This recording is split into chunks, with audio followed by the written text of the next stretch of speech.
Why couldn't we have come from that way? Up there is where Atchafalaya River starts. It comes in at 3 spots, and 2 of them are covered by walls, and one's a hydroelectric dam. And we didn't want to go through the hydroelectric dam and get turned into electricity, so we went down this way and came through the lock.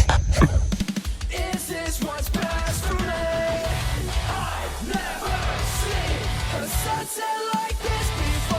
Watch the lights fading out upon the cliffs of the shore.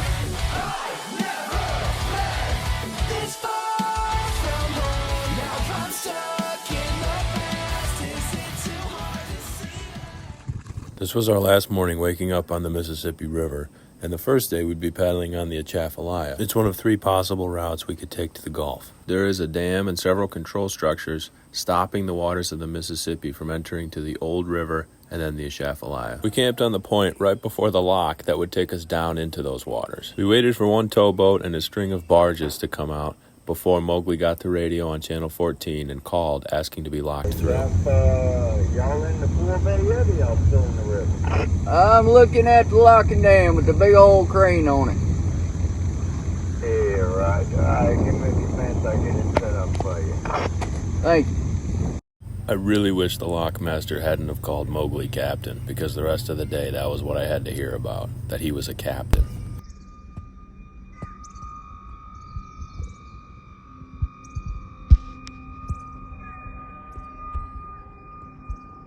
The mechanisms of the lock gates groaned and screamed as they started to operate. It was a canyon of a lock chamber, large, both physically tall and symbolically, because it was passing us from one part of our journey to the next. The waters of the lower Mississippi closed to us with the gate, and we listened to the ominous, unlubricated orchestra as we dropped 14 feet.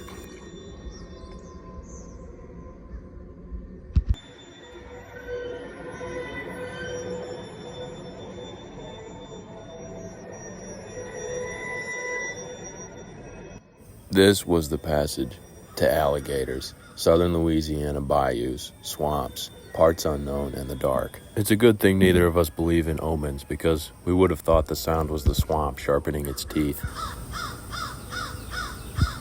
But by this point, we've already stared down the river's many throats and not been swallowed. Instead of scared, I felt giddy like it was Christmas morning. But these aren't the gates of hell, and this isn't the river Styx. We wouldn't be paying Charin for a ride on his ferry. This was just the beginning of a new adventure with more navigational hazards and reptiles, but we were excited. It was upstream through that little stretch of canal until we got to the Atchafalaya River proper, and then we started going south again. Captain Mowgli and I noticed the stark differences immediately. Trees and vines grow closer to the edge of the water. Also, the water itself is clearer than the muddy waters of the Mississippi, and there's less of it. There's not as much current because there's not as much water flowing. It will take longer to make the miles on this river. The water's heavier because the current isn't as strong. It feels like thick dirt on the end of our paddles. The trick has been to keep the momentum once we start going. First, because it's harder to get started than it is to keep going, and also because of the tremendous heat back here, and there not being much of a breeze to knock it down. The Atchafalaya has a shipping channel, but it's nowhere near the size of the lower Mississippi. There are still towboats out here, but they're not nearly as big.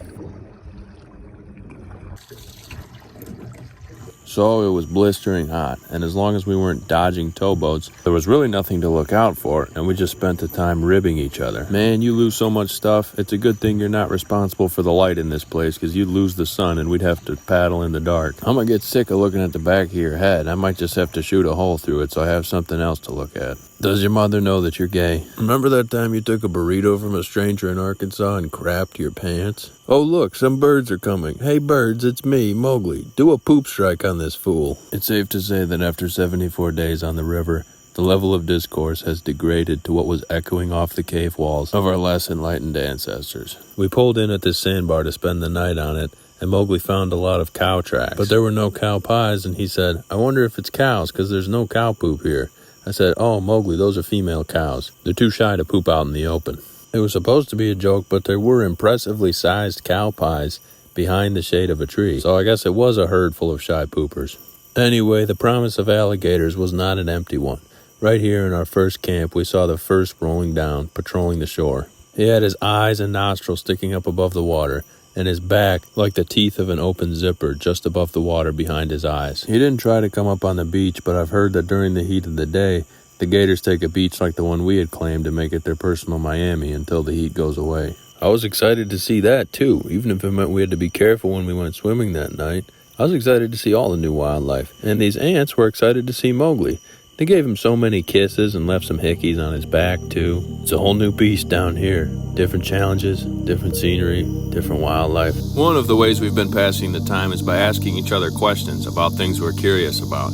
And absent an internet connection or a shelf full of encyclopedias, we have to make our best guess at what the answer to the question may be. Today, Mowgli asked, "I wonder what Atchafalaya means." I looked over my shoulder and said, "Sharp teeth."